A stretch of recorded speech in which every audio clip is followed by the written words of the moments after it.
அன்புக்குரியவர்களே, மீண்டும் உங்கள் யாவரையும் அன்போடு கூட வாழ்த்துகிறேன், ஆசீர்வதிக்கிறேன்.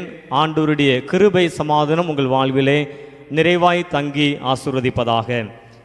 இன்றைக்கு பாலர் ஞாயிறு ஆராதனையாய் அனுசரிப்பதற்கு கர்த்தர் நமக்கு பலன் தந்திருக்கிறார். குறிப்பாக சிறுபிள்ளைகளை ஆண்டவர் அதிகமாய் விரும்புகிறவர். சிறுபிள்ளைகள் மீது தம்முடைய கரத்தை வைத்து ஆசீர்வதிக்கிற நம்முடைய ஆண்டவர். சிறுபிள்ளைகள் ஆண்டவர் ஆயத்தப்படுத்தியிருக்கின்ற பரலோக ராஜ்யத்திற்கு பாத்திரவான்கள் என்று அந்த பிள்ளைகளை மேன்மைப்படுத்திய நம்முடைய ஆண்டவர். இன்றைக்கும் அந்த சிறுபிள்ளைகளோடு இணைந்து ஆண்டவருடைய வார்த்தை கேட்பதற்கு ஆண்டவர் பலன் தருவாராக. ஒரு சின்ன பொதுவான கருத்து, சிறுவர்களை குறித்து ஆண்டவர் என்ன சொல்லுகிறார் என்பதற்காக. நல்ல கவனிங்க. சிறு பிள்ளைகள் மனிதனை மனிதனாய் பார்க்கக்கூடிய ஒரு பிள்ளைகள். ஆனால் நாம் வித்தியாசத்தை சிறு பிள்ளைகளுடைய இருதயத்திலே விதைக்கக்கூடியவர்கள். இதுதான் நமக்கும் சிறு பிள்ளைகளுக்குமான வித்தியாசம். ஆகையினால தான் ஆண்டவர் வேதத்திலே மிக தெளிவாக எழுதியிருக்கிறார், சிறு பிள்ளைகளைப் போல மாறுங்கள், சிறு பிள்ளைகள்தான் பரலோக ராஜ்யத்திற்கு பாத்திரவான்கள் என்று ஆண்டவர் எழுதிய வேத வசனங்களை நாம் வாசித்து பார்க்கின்றோம். சிறு பிள்ளைகளுடைய உள்ளம் மனுஷனை மனுஷனாக பார்க்கிறது. அந்த சிறு உள்ளத்திற்குள், பிஞ்சு உள்ளத்திற்குள்ள வேதனையான காரியங்களை விதைப்பது யார்? சிறு பருவத்தை தாண்டியவர்கள். ஆகினால் இன்றைக்கு குழந்தைகளைப் போல ஒரு மனுஷனை மனுஷனாய் பார்ப்பதற்காக ஆண்டவருடைய சமூகத்தில் அர்ப்பணியுங்கள். உங்கள் வாழ்க்கை, உங்கள் பிள்ளைகளுடைய வாழ்க்கை மிகப்பெரிய ஒரு ஆசீர்வாதமாய் மாறும் என்று உங்களை நான் அன்போடு கூட வாழ்த்தி ஆசீர்வதிக்கிறேன். இன்றைக்கு 3 சிந்தனைகள் உங்களோடு நான் பேசப் போகின்றேன். சாட்சி உள்ள வாழ்க்கை, புத்தி உள்ள வாழ்க்கை, ஞானம் உள்ள வாழ்க்கை. அதற்காக ஒரு 3 தலைப்பு நான் உங்களோடு பேசப் போகின்றேன். ஒரு மனுஷனுடைய வாழ்க்கையில் சாட்சி மிக முக்கியம், புத்தியாய் வாழ்வது மிக முக்கியம், ஞானமாய் வாழ்வதும் மிக முக்கியம். அதற்கு வேதத்திலிருந்து ஒரு 3 காரியங்கள் உங்களோடு நான் பேசப் போகின்றேன். அந்த 3 காரியங்கள் சாமுவேல் தீர்க்கதரிசியை குறித்த ஒன்று, ஆண்டவருடைய வருகையை அல்லது ஆண்டவருடைய பாதையை செவைப்படுத்திய யோவானுடைய வாழ்க்கை ஒன்று, 3வது இயேசுனுடைய வாழ்க்கை ஒன்று. இந்த 3ம் நமக்கு எதை கற்றுத்தருகிறது என்பதை சுருக்கமாக உங்களோடு நான் பேச கர்த்தர் பலன் தருவாராக. முதல் காரியம், ஆவியானவருடைய சத்தியத்தை அல்லது ஆவியானவருடைய சத்தத்தை கேட்டால் சாட்சியுள்ள வாழ்க்கை வாழலாம். சொல்லலாமா? ஆவியானவருடைய சத்தத்தை கேட்டால் சாட்சியுள்ள வாழ்க்கை வாழலாம். இதான் முதல் குறிப்பு. வேத புத்தகத்தில் சாமுவேல் என்னும் பிள்ளை ஆண்டான். எல்லோருக்கும் நன்கு தெரிந்த ஒரு சிறு பிள்ளை. இந்த சாமுவேல் சிறு குழந்தையாய் இருந்த பொழுது ஆலயத்தில் இருந்த இந்த சாமுவேலோடு கூட ஆண்டவர் பேசினார். ஆவியானவருடைய சத்தத்தை சாமுவேலுடைய காதுகள் கேட்டது. நமக்கெல்லாம் நல்லா தெரிந்த ஒரு வேத பகுதி தானே. சாமுவேலே சாமுவேலே அப்படின்னு சொல்லி ஆண்டவர் கூப்பிட்டார். அந்த ஆவியானவருடைய சத்தத்திற்கு இந்த சாமுவேல் என்னும் சிறுபிள்ளை செவி கொடுத்தது. அப்போ நம்முடைய வாழ்க்கையில் சாட்சி உள்ள வாழ்க்கை வாழணும் அப்படின்னா யாருடைய சத்தத்தை கேட்கணும்? ஆவியானவருடைய சத்தத்தை கேட்க வேண்டும். அது எங்கே தான் கேட்கும்? ஆண்டவருடைய ஆலயத்தில் கேட்கும். அப்போ சிறு பிள்ளைகள் ஆலயத்திற்கு வர வேண்டுமா, வரக்கூடாதா? சொல்லுங்க. உங்க பிள்ளைங்க இன்னைக்கு ஆலயத்துக்கு வந்திருக்கிறாங்களா இல்லையா? ஆவியானவருடைய சத்தம் கேட்டால்தான் இந்த உலகத்தில் உங்களாலையும் என்னாலையும் சாட்சி உள்ள ஒரு வாழ்க்கை வாழ முடியும். வேத புத்தகத்தில் 1 சாமுவேல் 1ஆம் அதிகாரத்தை எடுத்துக்கொண்டீங்கன்னா அதில் முதல் வேத பகுதியாக நாம் வாசித்து பார்த்தோம். எல்கானா என்று சொல்லப்பட்ட ஒரு மனுஷன் வருஷந்தோறும் ஆண்டவருக்கு பலி செலுத்துவதற்காக ஆலயத்திற்கு சொல்லுகிறார்.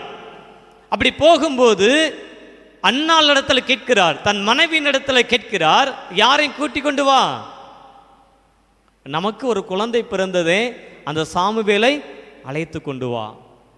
அப்போ அன்னாள் ரொம்ப தெளிவா சொன்னாங்க பாருங்க. 22ஆம் வசனத்தில், அன்னாள் கூட போகவில்லை, அவள் பிள்ளை பால் மறந்த பின்பு அவன் கர்த்தரின் சந்நிதியிலே காணப்படவும். அன்னாள் என்ற தாயாருக்கு ஒரு தீர்மானம், என்னுடைய பிள்ளை சாமுவேல் யாருடைய சமூகத்தில் தான் வளரணும்? ஆண்டவருடைய சமூகத்தில் தான் வளரணும். இப்போ போயிட்டு நான் திரும்ப அந்த பிள்ளை எங்க கொண்டு வரக்கூடாது? வீட்டுக்கு கொண்டு வரக்கூடாது. என் பிள்ளை இன்னும் பால் மறக்கல. என் பிள்ளை நல்ல பால் மறந்து தாய்மடியை மறந்து தேவ சமூகத்தில் ஆண்டவருடைய ஆலயத்திலேயே தினமும் என்ன செய்யணும்? வாழ வேண்டும் என்கின்ற தீர்மானத்தோடு தன் பிள்ளையை வளர்த்த அன்னாள். இன்றைக்கு நாம் எப்படி இருக்கின்றோம்? நம்முடைய வாழ்க்கையும் சாட்சியுள்ள வாழ்க்கை வாழ வேண்டியது அவசியம். நம்முடைய பிள்ளைகளும் கட்டாயம் சாட்சி உள்ள வாழ்க்கை வாழ வேண்டியது அவசியம். நம்முடைய வாழ்க்கையில் சாட்சி இருக்கணும்னா யாருடைய சத்தத்தை கட்டாயம் கேட்கணும்? ஆவியானவருடைய சத்தத்தை கட்டாயம் கேட்கணும். சாமுவேல் என்னும் சிறுபிள்ளை ஆவியானவருடைய சத்தத்தை கேட்டது. அதற்கு அவனுடைய தாயார் தன்னுடைய சிறுபிள்ளை சாமுவேலை எங்கே கொடுத்தார்கள்? ஆலயத்திலேயே இருக்கணும், ஆலயத்திலேயே பணி செய்யணும், ஆலயத்திலேயே தேவ சமூகத்தில் எப்பொழுதும் என் பிள்ளை இருக்கணும். அன்பு பிள்ளைகளே, இந்த பாலர் ஞாயிறு ஆராதனையில் உங்கள் பிள்ளைகள் தேவ சமூகத்தில் வளர்க்கப்பட, தேவனுடைய ஆலயத்தில் அனுதினமும் தங்களுடைய வாழ்க்கையை அனுபவிக்க நீங்கள் உதவியாய் மாறுவீர்களா? ஆண்டவர் கேட்கிற கேள்வி. உங்கள் பிள்ளைகளாக இருக்கட்டும், உங்கள் பேர பிள்ளைகளாக இருக்கட்டும், அவங்க வாழ்க்கையில் சாட்சி உள்ள வாழ்க்கை வேணும் அப்படின்னா ஆவியானவருடைய சத்தத்தை அவர்கள் கேட்கணும். கேட்பதற்கு ஆலயம் மிக சிறந்த ஒரு இடம். இன்றைக்கு தீர்மானம் பண்ணுங்க, ஆண்டவரே எனக்கு ஒரு வாழ்க்கை தந்திருக்கிறீங்க, எனக்கு ஒரு பிள்ளையை தந்திருக்கிறீங்க, அது உம்முடைய சுதந்திரம் அல்லவா, அது உம்முடைய ஆசீர்வாதம் அல்லவா, என் பிள்ளைனுடைய வாழ்க்கை சாட்சியில் ஒரு வாழ்க்கையா இருக்கணும்பா, அதுக்கு உம்முடைய சத்தத்தை என் பிள்ளை கேட்கணும்பா. ஆலயத்துக்கு போக சொல்லுவேன், ஆலயத்திலேயே சில காரியங்களை சொல்லுவேன், ஆலயத்தில் என்னென்ன காரியங்களெல்லாம் இருக்கிறதோ எல்லாவற்றையும் என் பிள்ளை சரியாக செஞ்சிச்சுன்னா அது ஜெபம் பண்ணும்போது யார் என் பிள்ளையோடு பேசுவா? ஆண்டவர் பேசுவார். நீங்கள் பேசுவது முக்கியமில்லை, நான் பேசுவது முக்கியமில்லை. யார் யாரோடு பேசணும்? உங்கள் பிள்ளைங்களோடு ஆண்டவர் பேசணும். ஆண்டவர் பேசினார்னா உங்கள் பிள்ளைகளுடைய வாழ்க்கை எப்படி மாறிடும்? சாட்சி உள்ள ஒரு வாழ்க்கையாக மாறிடும். இதை எப்படி நான் சொல்கிறேன் தெரியுமா? அந்த 1 சாமுவேலினுடைய புஸ்தகம் 12ஆம் அதிகாரம் 4ஆம் வசனத்தை வாசிக்கிறோம் பாருங்க. இப்போ சாமுவேலுக்கு வயசு அதிகமாயிற்று. சாமுவேலுக்கு வயசு அதிகமாயிற்று. முதிர்ந்த ஒரு தகப்பன், நியாயாதிபதிகளில் சிறந்தவர், தீர்க்கதரிசிகளில் முதன்மையானவர், ராஜாக்களை அபிஷேகம் பண்ணிய முதல் ஒரு தீர்க்கதரிசி. வயது மூப்பாயிற்று. இப்போ சாமுவேல் இஸ்ரவேல் ஜனம் எல்லாரையும் கூடி வர செய்து, என்கிட்ட ஏதாவது குறை இருக்கா சொல்லுங்க அப்படின்னு சொல்லி கேட்டார். என்ன கேட்குறாரு? சாமுவேல் ஆகிய என்கிட்ட ஏதாவது குறை இருக்கா அப்படின்னு கேட்டார். இப்போ இஸ்ரவேல் ஜனம் எல்லாரும் சாமுவேலை குறித்து ஒரு காரியம் சொன்னாங்க. என்ன சொல்றாங்க? 4ஆம் வசனத்தை பாருங்க. அதற்கு அவர்கள், நீர் எங்களுக்கு அநியாயம் செய்யவும் இல்லை, எங்களுக்கு இடுக்கண் செய்யவும் இல்லை, ஒருவர் கையிலும் ஒன்றும் வாங்கவும் இல்லை என்றார்கள்.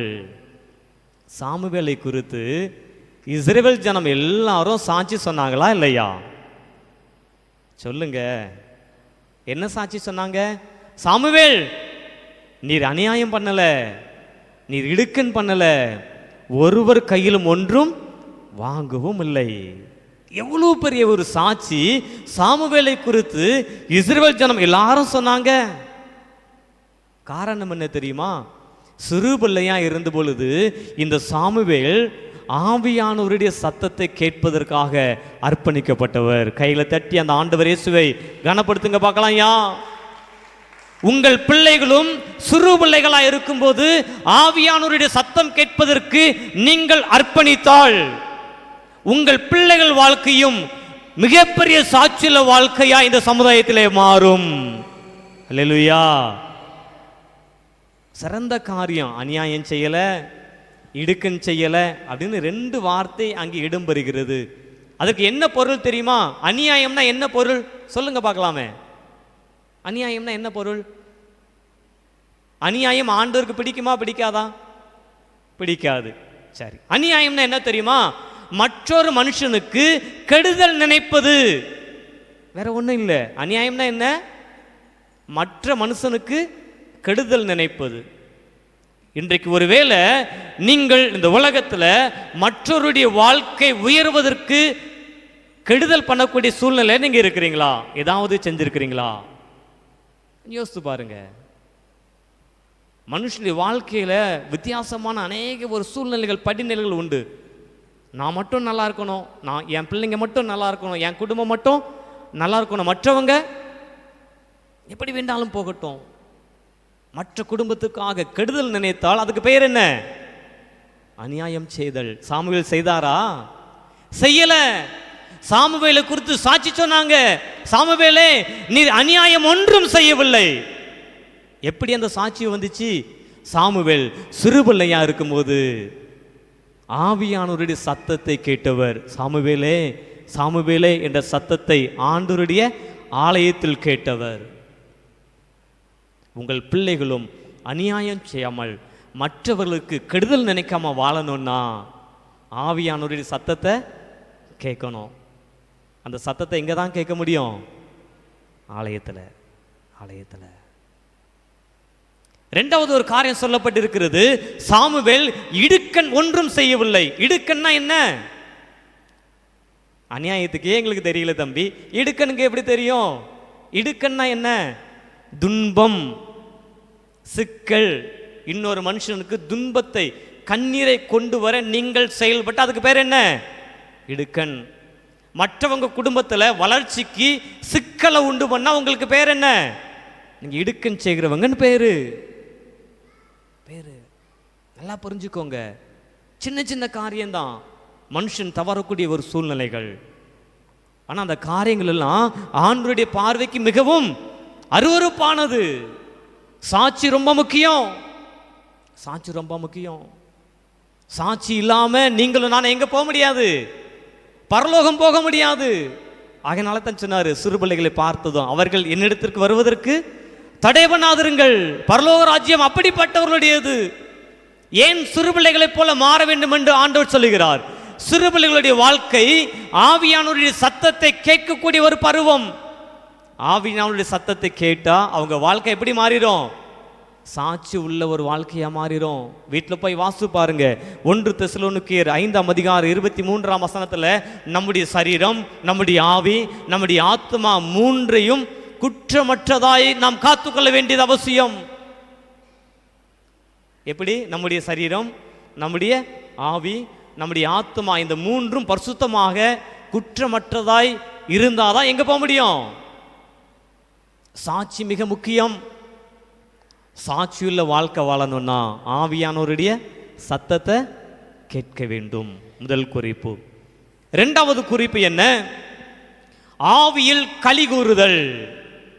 ஆவியில் களி கூர்ந்தால் புத்தியாய் வாழலாம். மறக்கக்கூடாது, சரியா? மறக்கக்கூடாது. முதல் குறிப்பு, ஆவியானுடைய சத்தத்தை கேட்டா சாட்சியாய் வாழலாம். 2வது குறிப்பு, ஆவியில் களி கூர்ந்தால் புத்தியாய் வாழலாம். புத்தினா என்ன சொல்லுங்களேன்? புத்தினா என்ன? நல்ல ஞானம். புத்தினா என்ன தெரியுமா?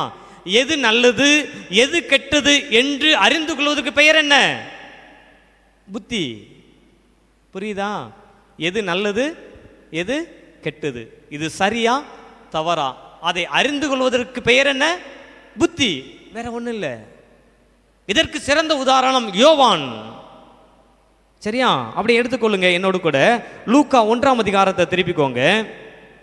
இந்த லூக்கா 1ஆம் அதிகாரத்தில் யோவானுடைய தாயார் எலிசபெத், அந்த எலிசபெத்தை சந்திப்பதற்காக இயேசு கிறிஸ்துவை தன் வயிற்றில் சுமந்து கொண்டிருக்கின்ற இயேசுவின் தாய் மரியாள் போறாங்க.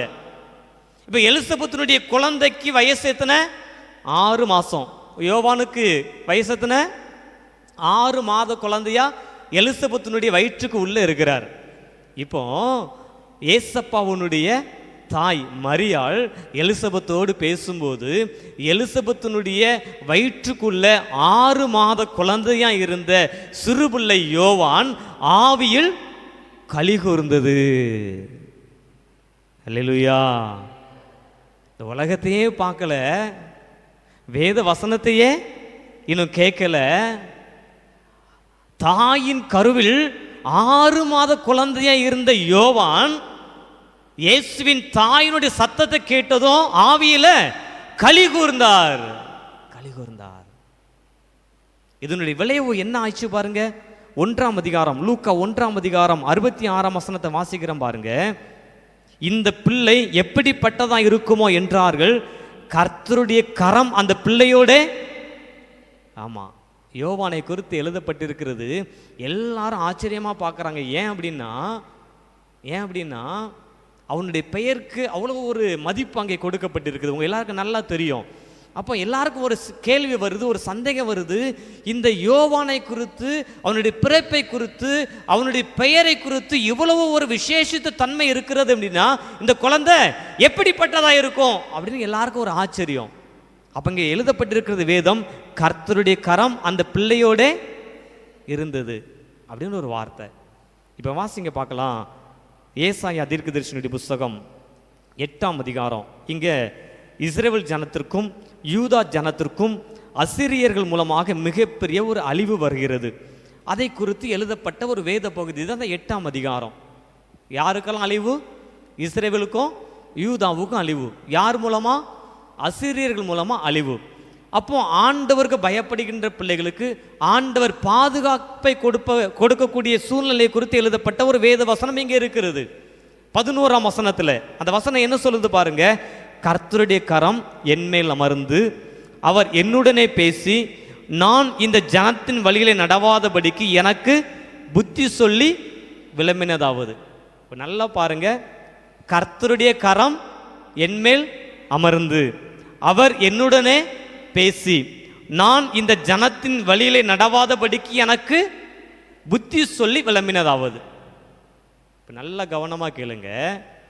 ஆவியில் களி கூர்ந்தால் நம்முடைய புத்தியில் நல்ல பிள்ளைகளாய் வாழலாம். அப்போ ஆவியில் களி கூர்ந்தாதான் கர்த்தருடைய கரம் நம்ம மேலே இருக்கும். ராமன் சொல்லுங்க பார்க்கலாம். கர்த்தருடைய கரம் நம்ம மேலே இருந்தாதான் நல்லது எது கெட்டது எது என்பதை நம்மளால் தீர்மானம் பண்ண முடியும், தெரிந்து கொள்ள முடியும். புரியுதா புரியலையா? ஆகையினால தான் யோவானுடைய வாழ்க்கையில் சொல்லப்பட்டிருக்கிறது. அந்த யோவான் 6 மாத சிறு குழந்தையா இருந்த பொழுது ஆவியில் களி கூர்ந்தார். எல்லாரும் கேட்கும்போது கர்த்தருடைய கரம் இந்த பிள்ளையோடு கூட இருக்கிறது என்ற ஒரு வார்த்தை எழுதப்பட்டது. ஏன் அப்படின்னா யோவானுக்கு நல்லது எது கெட்டது எது என்பதை அறிந்து கொள்ளும் புத்தி இருந்தது. யோவான் உற்சாகமாக அல்லது ஆண்டவருக்கு முன்பு ஊழியத்தை மிக தெளிவாய் செய்த ஒரு மனுஷன். அப்போ அந்த யோவானை பார்க்கும்போது அவனுடைய சீடர்கள் எல்லாரும் வந்து கேட்டாங்க, நீர்தான் வருகிறவரா? ஏன் அப்படின்னா அந்த உலகமே யாருக்காக எதிர்பார்த்து கொண்டிருந்தது? மேசியாவுக்காக, இயேசுவுக்காக எதிர்நோக்கி இருந்த ஒரு காலகட்டம். அப்போ யோவானுடைய ஊழியத்தை பார்க்கும்போது யோவானுடைய வாயின் வார்த்தைகள், மனம் திரும்புங்கள், பரலோக ராஜ்யம் சமீபமாக இருக்கிறது என்றெல்லாம் பேசினார் பார்த்தீங்களா? அதெல்லாம் பார்த்த உடனே எல்லாரும் யோவான்கிட்ட போய் கேட்குறாங்க, வருகிறவர். அப்போ யோவான் நினைத்திருந்தா பெருமையாக நினைத்து புகழ்ச்சியாக நினைத்து நான் தான் சொல்ல முடியுமா முடியாதா? முடியும். ஆனால் யோவான் யோசித்தார். யோவானுடைய புத்தி செயல்பட ஆரம்பிச்சுது. நான் செய்கிறது நல்லதா கெட்டதா? நான் யாருக்காக அனுப்பப்பட்டவன்? யாருக்காக அனுப்பப்பட்டவன்? இயேசுவுக்கு முன் அடையாளமாக அனுப்பப்பட்டவன். நான் மணவாளன் கிடையாது. நான் யாரு? மணவாளனுக்கு தோழன். என்னால் ஒரு பரலோகத்தை உண்டு பண்ண முடியாது. ஆனால் அந்த பரலோகத்தை உண்டு பண்ணும் இயேசுவுக்காக பாதையை சரி செய்ய முடியும் அப்படின்னு சொல்லி எது நன்மையானதோ அதை மாத்திரமே செய்ய வேண்டிய புத்தியை ஆண்டவர் யோவானுக்கு கொடுத்தார். அல்லேலூயா. இன்னைக்கு சின்ன பிள்ளைங்க கையில் நிறைய காரியங்கள் போகிறது. கண்கள் பார்க்கிறது. சின்ன பிள்ளைங்க எதை கேட்கும்? அதிகமாக எது கலர்ஃபுல்லாக இருக்கோ அதை தான் கேட்கும். கலர்ஃபுல்லாக இருந்தால் சரீரத்திற்கு அது கெடுதி. புரிகிறதா? புரிகிறதா? கெமிக்கல் நிறைய சேர்ந்திருக்கு. மனுஷனுடைய சரீரத்திற்கு தேவையற்ற காரியங்கள் அந்த கலர் பொடியில் சேர்ந்திருக்கிறது. ஆனால் பிள்ளைங்க எதை தான் விரும்பும்? எதை தான் விரும்பும்? அவன் பிள்ளைங்களுக்கு புத்தி வேணுமா இல்லையா? வேண்டாங்கங்களா? உங்கள் பிள்ளைகளுக்கு புத்தி வேணுமா இல்லையா? நீங்கள் சொல்லும்போது அம்மா சரியானது தான் சொல்லுவாங்க, அம்மா நல்லது தான் சொல்லுவாங்க. அப்போ அந்த புத்தி வேலை செய்யணுமா இல்லையா? புத்தி வேலை செய்யணும். புத்தி வேலை செய்யணும்னா உங்கள் பிள்ளைங்க ஆவியில் களி கூறணும். ஆவியில் களி கூர்ந்தாதான் கர்த்தருடைய கரம் உங்கள் பிள்ளைங்க மேலே இருக்க முடியும். ரொம்ப அழகாக சொல்லிடுவோம்ல, நீதியின் வலது கரத்தினால். அந்த வசனம் தெரியுமா இல்லையா? அப்போ நீதியின் வலது கரத்தினால ஆண்டவர் உங்கள் பிள்ளைகளை தாங்கணும்னா உங்கள் பிள்ளைங்க ஆவியில் களி கூறணும். ஆவியில் களி கூறணும்னா ஏசப்பாவுடைய சத்தத்துக்கு செவி கொடுக்கணும். கொஞ்சம் யோசித்துக்கொள்ளுங்க.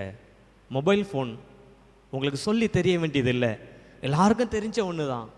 அதில் நல்லதும் இருக்குது, கெட்டதும் இருக்குது. ஆனால் பிள்ளைங்க நல்லதை மாத்திரம் பார்க்கணும், நல்லதை மாத்திரம் அதை யூஸ் பண்ணணும் அப்படின்னா அவங்களுக்கு என்ன வேணும்? புத்தி வேணும்.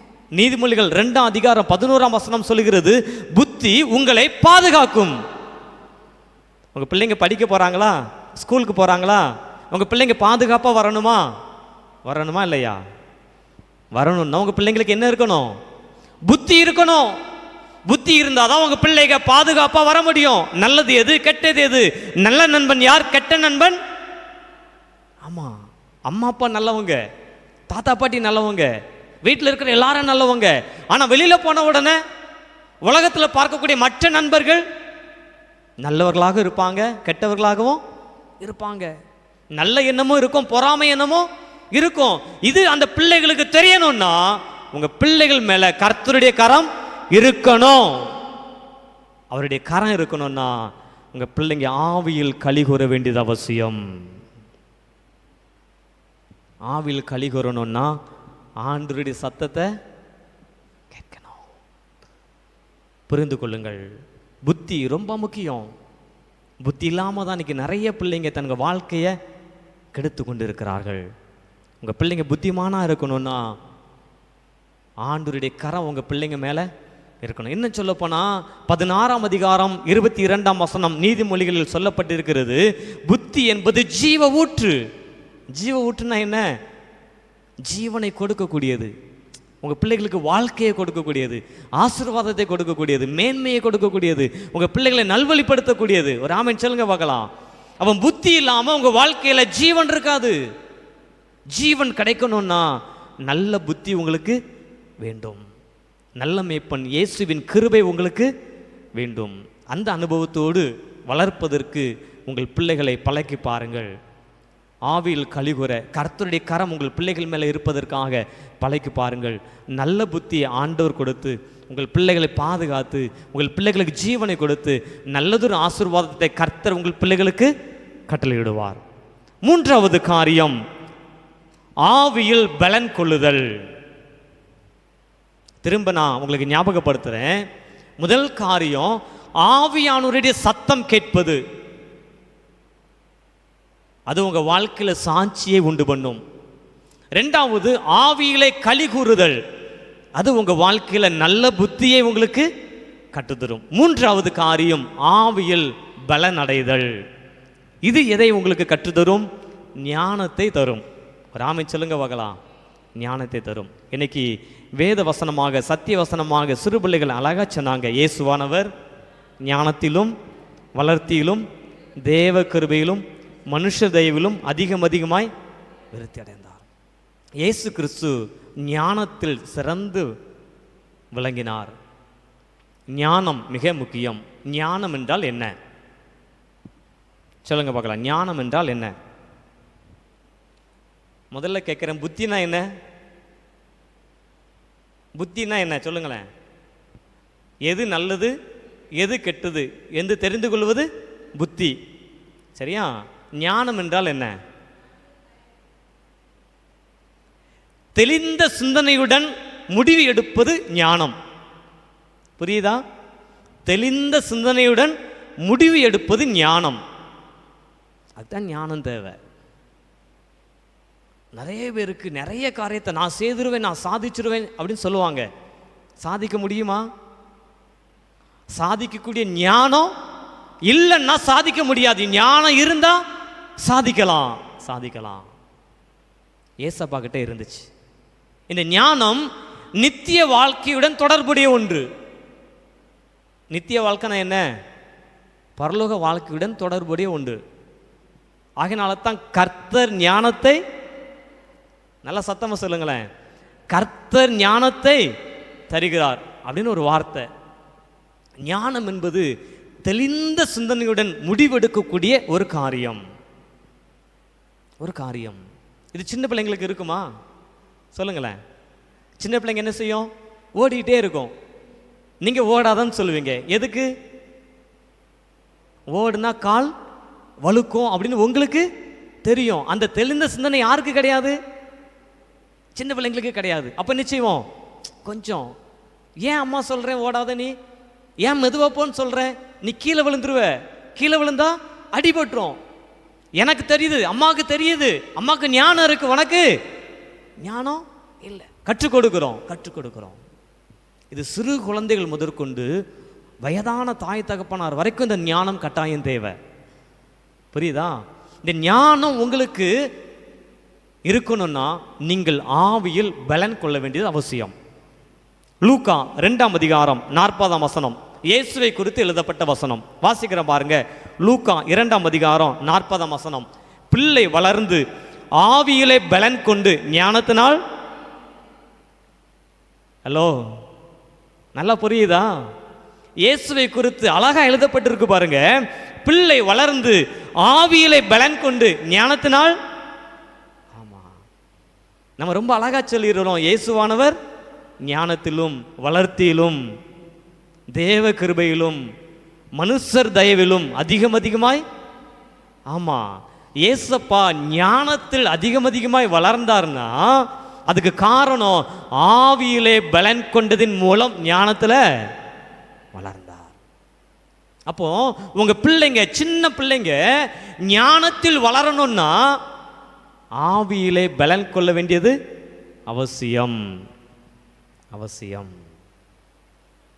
ஒரு சின்ன உதாரணம் சொல்றேன். நிறைய உதாரணம் இருக்கு ஊழியத்தின் பாதையில். அந்த உதாரணங்கள் நம்மை சரி செய்து கொள்வதற்காக இன்றைய காலகட்டத்தில் அநேக திருமண காரியங்களை நாம் பார்க்கின்றோம். வெகு கொண்டாட்டங்கள், பல லட்சங்கள், நல்ல சாப்பாடு, மிகப்பெரிய பிரம்மாண்டங்களோடு தான் திருமண காரியங்கள் இன்றைய காலகட்டத்தில் நடந்து கொண்டிருக்கிறது. ஆனால் அந்த திருமண பந்தங்கள் சில மாதங்களுக்குள் என்ன செய்கிறது? முடிவுக்கு வருகிறது. ஒரு காரியம் ஐயா, 3 மாதம் திருமணம் முடிந்து 3 மாதத்தில் திருமண பந்தம் முடிந்து போயிற்று. ஏன் தெரியுமா? அந்த பிள்ளைக்கு ஞானம் இல்லை. என்ன ஞானம் இல்லை? ஒரு காரியம் சொல்றாங்க, இந்த பாப்பா எப்போ பார்த்தாலும் மொபைல் போனை பார்த்துக்கிட்டே இருக்கிறான். மொபைல் பார்க்காதன்னு சொல்றோம், கேட்கல, வீட்டில் சண்டை. இப்போ காம்ப்ரமைஸ் பண்ணியாச்சு. அப்போ சொல்றாங்க, அம்மாட்ட பேசுனா ஒரு பட்டன் செல் வச்சுக்கோமா, நீ மொபைல் ஃபோன் பார்த்துட்டே இருக்கிறியாம்மா அப்படின்னு சொன்னா, மொபைல் ஃபோன் இருந்தால் தான் நான் என்ன செய்வேன், இல்லைன்னா நான். கொஞ்சம் யோசித்துக் கொள்ளுங்கள். ஞானம் இருக்கிறதா? சிறு பிள்ளைகளிலிருந்து நம்முடைய பிள்ளைகளுக்கு நாம் கற்றுக் கொடுக்க வேண்டும். ஞானம் என்பது தெளிந்த சிந்தனை. என்ன சிந்தனை தெரியுமா? தென்னிந்திய திருச்சபையில் திருமண ஆராதனை முறைமை மிக விசேஷமானது. வேறு எங்கும் நீங்கள் அந்த முறைமையை பார்க்க முடியாது. துவக்கத்திலேயே சேகர ஆயர் சொல்லிடுவாங்க, இவர்கள் இருவரும் பரிசுத்த நிலைமையில் ஒருமித்து வாழ. நல்ல கவனமா கேளுங்க. அப்படி சொல்லிதான் அந்த வாலிப தம்பியையும் வாலிப தங்கச்சியையும் எதற்குள் அழைப்பார்கள்? பரிசுத்த விவாக ஆராதனைக்குள்ள. எப்படி? இவர்கள் இருவரும் பரிசுத்த நிலைமையில் ஒருமித்து வாழ அப்படின்னு சொல்லிட்டு ஒரு காரியம். கடைசியில் திருமாங்கலம் அணிந்த பிற்பாடு அந்த பையனுடைய கையையும் இந்த பாப்பாவுடைய கையையும் பிடிக்க வச்சுட்டு அந்த குருவானவருடைய ஸ்டோல், அபிஷேகத்திற்கு அடையாளமாகி அந்த ஸ்டோல் இருக்குது பார்த்தீங்களா? ஐயர்வெல்லாம் ஒரு ஸ்டோல் போட்டிருப்பாங்களா, கலர் கலராக. அந்த ஸ்டோல் அப்படியே கீழே இறக்கிட்டு அந்த ரெண்டு பேருடைய கையையும் அந்த ஸ்டோலில் அப்படியே பாண்ட் பண்ணி அப்படியே கட்டி மேலே தூக்கி வச்சுருப்பாங்க. பார்த்துருக்கீங்களா? வச்சுட்டு தான் அந்த குருவானவர் சொல்லுவார், தேவன் இணைத்த இவர்களை மனிதன் எவனும் பிரிக்காதிருக்க கடவன் அப்படின்னு ஒரு வார்த்தை. என்ன காரியம் தெரியுமா? ஆண் மகனாகி இந்த வாலிபன், பெண் மகளாகி இந்த வாலிப பெண், இவர்களோடு இந்த ஸ்டோல், அபிஷேகத்திற்கு அடையாளம் ஸ்டோல் இருக்கு பார்த்தீங்களா? அதுதான் கர்த்தர், அதுதான் ஆவியானவர். ஆவியானவரும் இணைந்து கொண்டார். இவர்கள் இருவரையும் தேவன் இணைத்தார் என்பதற்கான ஒரு சாட்சி 3 மாசத்துல முடிஞ்சு போகுது. உங்களுக்கு ஜீவனை, வாழ்க்கையை ஆண்டவர் தரவே முடியாது. ஆண்டவர் உங்களை அவருடைய பரிசுத்த சமூகத்தில் பரிசுத்தப்படுத்திய திருமண பந்தத்தை நீங்கள் ஞானமாய் காத்துக்கொள்ள முடியாத பட்சத்தில் உங்க வாழ்க்கை ஞானமுள்ள வாழ்க்கையா? எத்தனை டிகிரி வேணாலும் வாங்கிடலாம். திருமணத்தை தாண்டிய உறவில் நீங்கள் தவறினால், மீறினால் நீங்கள் ஞானமற்றவர்கள். ஞானம் மிக முக்கியமான ஒன்று. ஞானம் மிக முக்கியமான ஒன்று. ஞானம் உங்கள் பிள்ளைகளுக்கு வேண்டுமென்றால் ஆவியிலே பலன் கொள்ள வேண்டியது அவசியம். ஒரு ஆமென் சொல்லுங்க பார்க்கலாம். அன்புக்குரியவர்களே, சிறு குழந்தை முதற்கொண்டு வயதான வயது வரைக்கும் நாம் காத்து கொள்ள வேண்டிய 3 காரியங்கள். சாட்சி மிக முக்கியம், புத்தியாய் வாழ்வது மிக முக்கியம், ஞானமாய் வாழ்வதும் மிக முக்கியம். இந்த 3 காரியம் என்ற வார்த்தையில் சொல்லியிருக்கிறேன். ஆவியானவருடைய சத்தம் கேட்டால் சாட்சியாய் வாழலாம். ஆவியில் களி கூர்ந்தால் கர்த்தர் கரம் உங்கள் மேலே இருக்கும், நீங்கள் புத்தியாய் வாழ்வீர்கள்.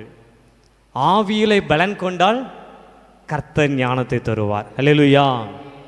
இந்த இறை சிந்தனையோடு தேவ சமூகத்தில், ஆண்டவரே, இந்த சிறுவர் பண்டிகை நாங்கள் கொண்டாடுகின்றோம். இயேசுவானவர் ஞானத்தில், இயேசுவானவர் தேவ கிருபைகள், இயேசுவானவர் மனுஷர் தயவில் என்று சொல்லப்பட்டிருக்கிறதே. அந்த ஆண்டவர் எங்களிடத்திலே சாட்சியுள்ள ஒரு வாழ்க்கை எதிர்பார்க்கிறார். நல்லது எது, கெட்டது எது என்பதை அறிந்து கொள்ளும் புத்தியை எதிர்பார்க்கிறார். தெளிந்த சிந்தனையோடு நித்திய வாழ்க்கைக்கென்று ஆயத்தப்படும் ஒரு வாழ்க்கையை எதிர்பார்க்கிறார். ஞானம். நாங்களும் அப்படிப்பட்ட பிள்ளைகளாய் வாழ்வதற்கென்று எங்களை அர்ப்பணிக்கிறோம், தீர்மானிக்கிறோம் என்று உங்களை ஒப்புக்கொடுங்கள்.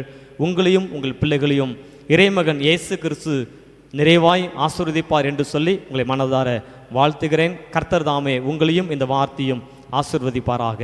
ஆமேன்.